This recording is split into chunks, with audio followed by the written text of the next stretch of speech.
Hello. Hi, Adam. Hi, nice to meet you. So great to meet you. You as well. Welcome to Chanel Connects. I'm Yana Peel, President of Arts, Culture and Heritage at the House. For Season 5, we journey to La Pausa, Gabrielle Chanel's villa on the French Riviera. We'll hear artists and innovators discuss the future of creativity and the innate curiosity that powers their work. In this episode, I had the pleasure of connecting with acclaimed artist Adam Pendleton in Gabrielle Chanel's Grand Salon.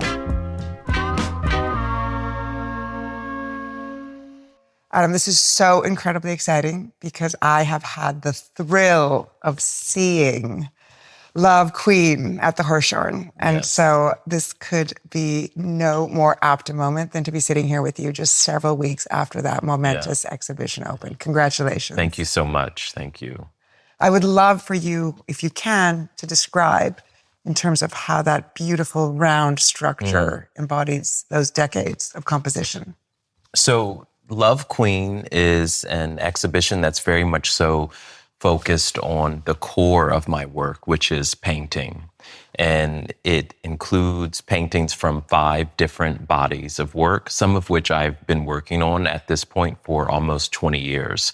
So there aren't paintings from 20 years ago, but there are the most recent examples from said body of work. For example, the Black Dada paintings, which I started making in 2008, 2009. So a lot of what's happening in the Hirshhorn is an opportunity for the audience and, of course, for me as an artist to look at how the art of a particular idea transforms over time, which is a very deep interest of mine. I'd love to touch on the theory of Black Dada, as you mentioned, 2008, such an early stage in your career to throw down a manifesto. Yes. And I'd love for you to share what that manifesto was, particularly how it relates to the avant-garde, given where we are today. Yes. So when I was in my 20s, I moved myself to a very small town in upstate New York because I realized that in New York, it was very hard to focus on making art exclusively. There were openings, dinners, there's always something to do. And I wanted to claim my time back. So I moved to a little town called Germantown. And then while I was up there, I had this sensation that I was a little bit isolated. Obviously, like literally isolated and, and also, physically isolated. And I wanted a way to contribute. And I decided that the best way to do that was to come up with an operating position or a concept or an idea that would allow me to be present in conversations about painting, about art making. And I came up with this concept of Black Dada, and I kind of threw it back to the city. And at that time, when I would talk about it, I would say that it was a way to talk about the future while also talking about the past. Over time, Black Dada has become a theoretical, conceptual, but I think at its core, it's a visual project. And that very central idea that preoccupies me all of the time is that if you have an idea, if you're trying to represent it in the world, what tools do you have at your disposal? And so in regards to Black Dada, I decided that painting was at my disposal.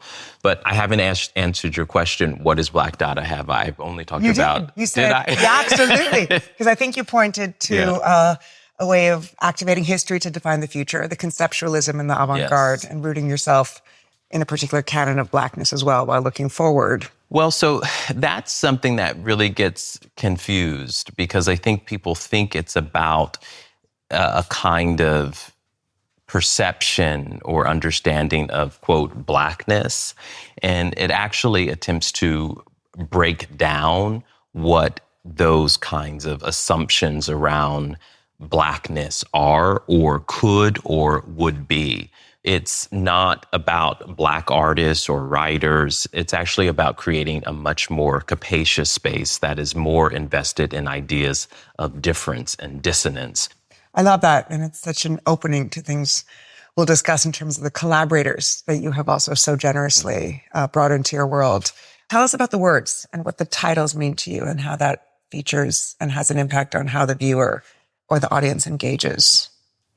So I, from the onset, want to create the dynamic where the viewer is asked to slow down and pay attention.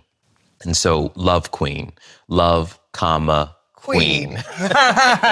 You kind of wonder, well, what does that mean, you know? And later I realized that creating these moments where people stumble and search for meaning is actually about creating intimacy or the possibility of intimacy.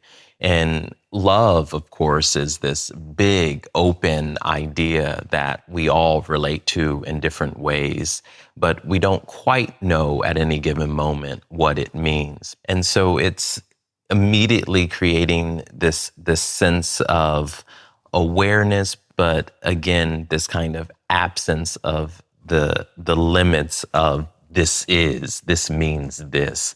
I love how you touch on that intimacy of the place. Yes. And as we're here in a series talking about the home, I wonder if I can get a little bit more personal and ask you about whether coming back to Virginia, coming back to DC, to the mall, felt to some extent like a homecoming of sorts, or how did it feel to be showing this work? It did feel like a homecoming of a certain kind. Homecoming queen. Some might say. I grew up 2 hours from DC, so I remember countless times going to the National Mall to see Joe Hirshhorn's collection, which is one of the best collections of modern and contemporary art. And what's really great about showing at the Hirshhorn at this particular moment is that it's the museum's 50th anniversary, and Love Queen is one of the anchor exhibitions for their celebration of that milestone. And alongside Love Queen is an exhibition called Revolutions, which looks at 100 years of art, 1860 to 1960. Beautiful exhibition. Fantastic exhibition. Great curation and selection of keywords. Right. I mean, it starts with the work by Brancusi from 1922, Torso of a Young Boy or of a Young Man, and which is totally abstract, right? It's, these kind of geometries of, there's a square, there's a circle, it implies a torso, but it doesn't really look like a torso, but it also looks like it's from the future. So it's been particularly rewarding to be in dialogue with such important works that have, stood the test of time. And there are so many painters in that exhibition that I admire, from Joan Mitchell to Hans Hofmann to Lee Krasner. So it's just a very rich moment to be showing at the Hirshhorn on the National Mall in DC, for sure. It's so interesting how you talk about the references to abstraction. That's such an important part of your work. What is it about abstraction that enables you to express your ideas so concretely and so firmly? So abstraction, I think, speaks to the full breadth of our humanistic potential in a profoundly unique way. There are ways in which it is it's really a technology, actually, I would say. Abstraction is a visual technology, but it's also a theoretical technology. It's a way for us to expand our humanistic potential, to see things and to think otherwise. And I like to think of painting as a kind of technology, a visual technology that expands the ways in which I perceive and also move through the world. It allows me to create context, create poetic experience and potential, and also to shape time and space, all of this all at once. All of this is happening at once. Everything everywhere, all at once. Everything, the future is here, not evenly distributed. Yeah, exactly. And what else allows one to do that? Coming back to what you said about abstraction as an incredible technology, and also your real interest in slowing things down, I feel, for those who get to engage with your work. We're really excited. We are just on the cusp of opening a Center for Artists and Technology at CalArts. Yes, I read about that. I'm really excited about that. Yes, congratulations. Thank you so much. Yeah. And in that process, it's just the beginning of a journey in figuring out what it is that is demanded by artists to ensure that they continue to have freedom of creation and authorship of their work. So I'd love to just ask you about what technology could mean for you in the future. So artists always use the latest technology, I feel, to make their work. And if the technology or technologies that they need don't exist, they create their own. And so I'm particularly thinking right now about Jack Whitten's Developer, for example. Yeah. This giant tool or squeegee that he used to literally blur the surface of his paintings. I'm thinking about Duchamp, for example, who created the technology of the ready-made, which completely changed, you know, what art would become in the 20th century and has deep and profound influence in our current moment. I use technology in my work as well. I think if we go back to Jack Whitten and Duchamp, I think in a strange way, this technology is invisible. You know, E.C. Clarke said that any advanced technology is actually indistinguishable from magic. So that has a real resonance when I hear you say that. Yeah, it is. It's a kind of magic. I was speaking to someone recently and they said, oh, how is, AI going to change your work? But I would argue that art as a technology is past AI. It's kind of... Technology is catching up. Yes, technology. With where the artist's ambitions want to go. Technology is actually catching up with art, not the other way around. I love that idea of putting technology in service to your ambitions and the idea of the human at the center, which is really this Renaissance ideal. We've talked about the homecoming, and if I may, I'd love to go back to the home leaving and to think about leaving Virginia at such a young age and wondering what propelled you in search of this endeavor, this ambition, these ideas. So I finished high school 2 years early, and I was 16. I was 16 years old, and at that time, I actually considered myself a professional artist. Right, So, because you had 3 or 4 years of art making or a lifetime before? Yes, I had. So when I was 14, 15, I was spending at minimum, I would say, 5 to 8 hours a day painting in my parents' basement. Did you have artists in the family? Were you in a community of creative people? I was a passionate consumer of information, books, magazines, but it was one magazine in particular that I would credit for changing my life called Art in America. Aptly. Aptly called Art in America. And that magazine and looking at, art ads actually haven't changed in the past, 20, 30 years. So it's somebody's name, Richard Serra, an image of the artist's work. And, show coming up. Yeah, and the address of the gallery. Very oblique or opaque if you're not a part of that world. You're like, what the hell? Who is Richard Serra? Right. What is this weird structure, big sculpture in this address? And I had to make sense of it. So I would look at these magazines, memorize the names, look up the galleries. And I actually started making trips to New York, independent trips to New York when I was 14 or 15 to go see these things, to bring this these visual realities to life. Like I wanted to see the Richards era. I wanted to see Franz West, Barbara Kruger, Saul LeWitt. And it was sort of at the same time as I was making these trips to New York, I started painting myself. And then after I finished high school early, my parents were like, well, now what are you going to do? You're 16 years old, you know. And you started going to Pietrasanta. Exactly. I said, I'm going to Northern Italy, of course. And I'm going to study art. Of course. Well, yeah.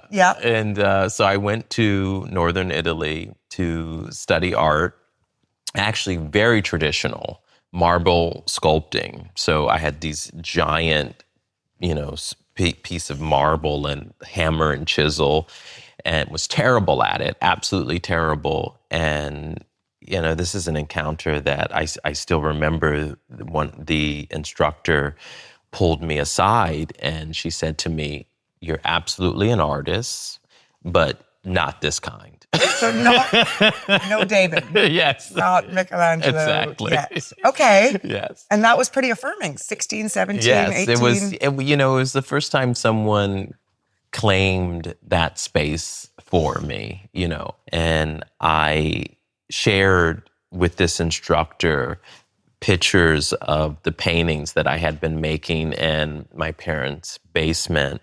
And she said, that's it. That's what you're going to do. Did you ever envision in that moment in Northern Italy, age 16, 17, that you would have that exhibition at MoMA that was so defining that would then see a record 35 of your works brought in to the collection? Yes and no.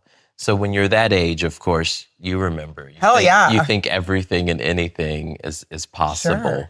But in the same way, everything and anything also feels just out of reach, always out of reach.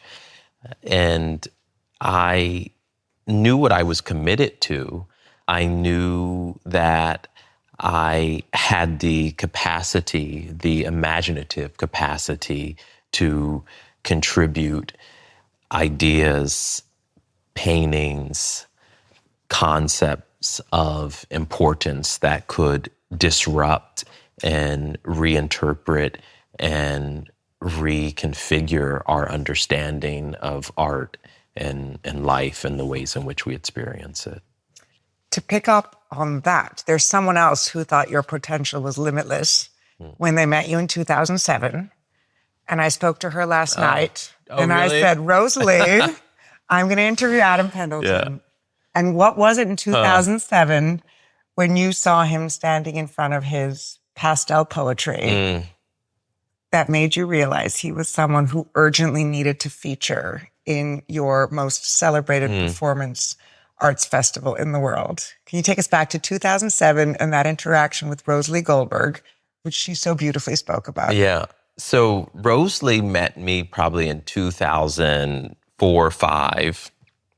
I think it was I'd have to do the quick math. I was probably 20. Oh, wait. 19, but I lied to her. You lied to her. Yes. That's what I wanted to get at. I lied to her. You told her you were? I think I told her I was 23 or 4. You told her you were 26. Oh, did I? Yes.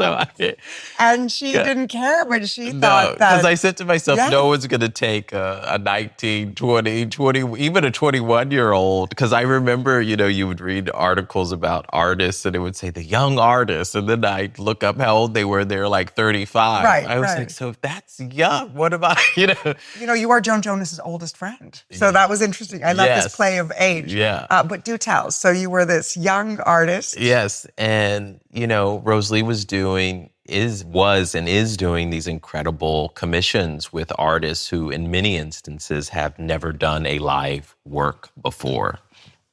And she saw me, so my first art dealer was the French dealer, where here we are in France, Yvonne Lambert, the legendary. Yeah.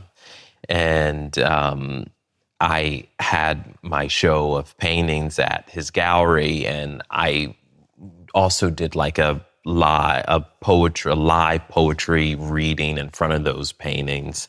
And Rosalie happened to be there, and she said, hey, have you ever thought about doing a live work? And we actually just started spending a lot of time together. I don't know if she recounted this to you, but Joyfully. we would just sort of hang out together, go to openings and talk. And she would, keep saying, I want to do something together. And then, she would infer that I wasn't ready. And there's no way, the best way to get me to do something is to tell me I'm not ready. Then I'm like, I'll show you, I'm ready. And so I very much so got into that mode with Rosalie when she was like, okay, fine, if you're ready, do something, Performa '07. And for that, I did the revival, which at that time was the largest, most ambitious work that I had done. And then you have people like Joan Jonas enter your life. Mm-hmm. Can you tell me about how some of those relationships were forged beyond that Performa moment? Yeah, so Joan and I met on a couch. Just like this one? Just like this. Where was it? Where was the couch? We were in New York. So she was also represented at that time by Yvonne Lambert. And I went to the gallery on a Saturday, and she was there.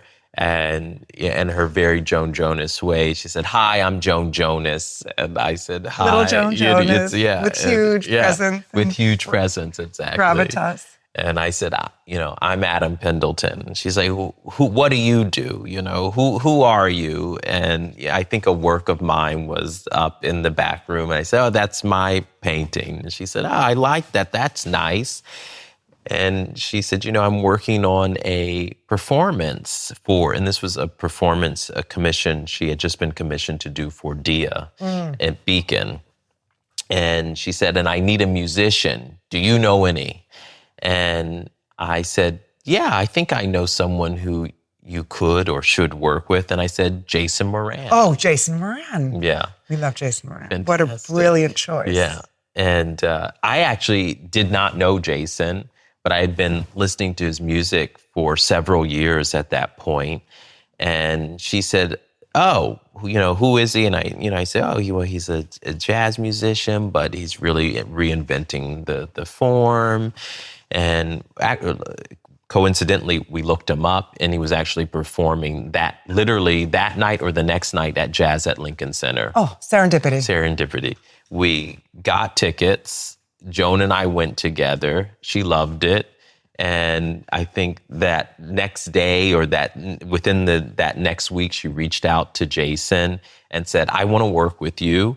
And they've been working together for over 20 years. And that was like a beginning of a community of people. And we continue to, be in touch and work together to this day. That's so amazing. That spirit of collaboration really feels like it's something that has defined your work. I know you're also curating a show of Joan's, if I'm not mistaken, in Japan. Yes. Is that right? I am. How does that feel, the curator role? With Joan, it feels very organic. From the moment we met, we've had a very, I would say, both intense and easy relationship. So curating, working, collaborating with Joan is something that's very fluid for me. And I really, Joan is one of the best drawers. Of course, I remember that Venice Biennale. Yeah, so memorable. in the world. Of course. And I wanted to take her drawings outside of the context of installation and performance, which is where they usually reside, and really treat them almost in a more classical manner, where you're asked to focus on not the kind of totality of the experience, but each individual work's line, color, surface. And so that's what this show in Tokyo will do. So Adam, I'd love to conclude by bringing this home on the topic of this series. I believe there's a home that you're currently very involved with at the moment, which is a very generous way of creating a future from fragments of the past. So maybe you can tell us a little bit about the home of Nina Simone. I love that, creating the future from fragments of the past. So I believe it was in about 2016, through Laura Hopman, I got word that Nina Simone's childhood home was on the market for sale. And of course, anyone could buy it, right? It wasn't as though it had to be bought by someone who was going to protect and preserve this historic site. And I had this real kind of urge, like I have to do something. And I first started looking for somebody who was going to, purchase the home and preserve and protect it. So I kept thinking, who is this person? And then I realized, yes, I realized that the person was me. Right. With little help from my friends. Yes. Yes. And so I reached out to Rashid Johnson. Sure. And I talked to my friend Adrienne Edwards and said, to her, who else do you think might want to be involved in this? And she mentioned Julie Meritou and Ellen Gallagher, and reached out to both of them. So there was a symbolic element to this for artists joining forces to preserve and protect the home of one of the most important artists, vocalists of the 20th century. So we bought her childhood home, and we ended up forming a partnership with the National Trust and Brent Legs, which was transformative because that is what they do. They save places. So we have been now for, oh my goodness, it's 10 years, isn't it? Oh my goodness, that's crazy. I just literally realized in this moment, this has been 10 years worth of work. So with the National Trust, the site became designated a national treasure for one. Yes, that was like the first big milestone. And another big milestone that was also about artists gathering, getting together, Martin Puryear, Cecily Brown, Mary Weatherford, Stanley Whitney, Robert Longo, me, Rashid, Julie, I hope I'm not, Sarah Z. Please forgive me if I'm missing anyone. We did a benefit auction in New York where these artists so generously gifted works of theirs to raise funds for the house. And Venus Williams gave us some star power. Thank you, Venus. And we raised $5 million to endow the home. And literally, I think it was about 2 weeks ago, I received pictures from the National Trust that the house has been almost completely restored. They're starting landscaping on the grounds. And now for, at least as long as I'm alive, the place where Nina Simone was born and her literally began to play piano will be preserved and protected. It's extraordinary to be in this room with the piano behind us, on which Stravinsky and Misia Sert played, with these carpets that were rolled up so people could dance in the 20s in an era. And it's actually really remarkable, that idea of thinking about preserving someone's home to build future possibilities. It reminds me of that proverb, if you want to go fast, go alone. If you want to go far, go together. Yeah. So congratulations. Thank That's you an incredible so much. manifestation. I'm going to leave you with one question, which I love to ask, because Gabrielle Chanel always wanted to be part of what was next. Je vais être de ce qui va arriver was her motto in terms of thinking of that avant-garde and really being at the edge and the foreground. What's next for Adam Pendleton? I'm working on another book. Oh, you are? Yes. So I have published a number of books that have been really important to my work and the perception of my work, but also of other artists. One in particular I can name is The Black Dada Reader. Sure. And I am writing a book called Black Painting, which will not be about Black painters, but will be about the relationship between painting and the capacious possibility of Blackness as a concept, as an idea, and will include both artists who are with us and artists who are no longer with us across, I would say, about a 100 years span of time, of history. It's been an honor and a pleasure. Thank you so much. Thank you so much, Adam. Such a pleasure. Such a pleasure. Thank you. Thank you for joining us for the latest season of Chanel Connects. Now in our 5th year, there's an incredible archive of episodes to listen to, featuring guests like actor Margaret Qualley, artist Julien Crouzet, and musicians Grimes and G-Dragon. So do make sure to listen in. This is Chanel Connects, available to listen on Spotify, YouTube Music, and Apple Podcasts. Until next time, stay connected.